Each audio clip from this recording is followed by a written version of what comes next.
Hi, I'm Frank, chef owner of Fly High Meals. Welcome back. Before we get into the kitchen, today we're going to talk about some tools and terms that we're going to come across in the following videos that will better help you understand what we're using and how we're using them.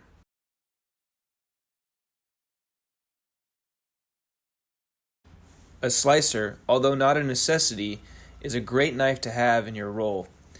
It's long, typically 8 to 12 inches, very thin, and can either have a pointed tip, as the one shown here, or a rounded tip. Typically used for cutting large pieces of meat that are cooked or smoked, can also be used for poultry and fish. A chef knife, also known as a French knife, is the most important knife a cook should own. This is the workhorse of knives, designed to be the most versatile. There is very few tasks that this knife cannot perform. Do not be cheap when purchasing a chef knife. A boning knife is great for breaking down poultry and fish. Typically made with more durable steel, these knives were meant to work around bones. They also come with different flexibilities depending on the task. A utility knife is similar in shape to a chef knife, but smaller. Great for working with vegetables and making more precise cuts. A paring knife is one of the smallest knives we use in the kitchen, but still can play a big role.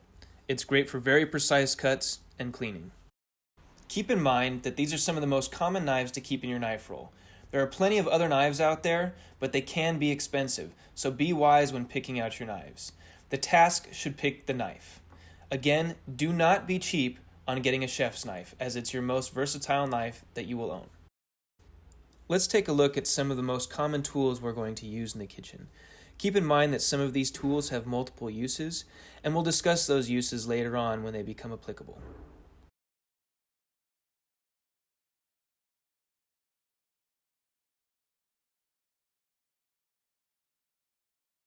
Similar to a knife roll, I recommend getting a small bag to carry all your tools, as they can accumulate quickly and become very unorganized. Lastly, we're going to talk about pots and pans. The most common pan that you'll find in a kitchen is a saute pan. These come in multiple sizes depending on what you're working with. Next, there's a rondeau, which is very similar to a saute pan, but instead of rounded sides, it has a straight side like a pot. But they're not as tall like a pot, they're very shallow, maybe 1 to 2 inches. Moving on from that, we'll go into a pot. The largest of them all is going to be your stock pot, and then when you add a handle to a pot, it becomes a sauce pot. Again, there's different sizes depending on what you're using it for. And lastly, the most common pan that you'll find for oven work is a sheet pan or a sheet tray. These also come in multiple sizes. Well, that's it for this episode. I hope you learned something about knives, tools, pots, and pans. If you liked what you saw and want to see more, be sure to like and subscribe, and there'll be more content to come. Well, until next time, all the best behind the stoves. Let's go sling some pans.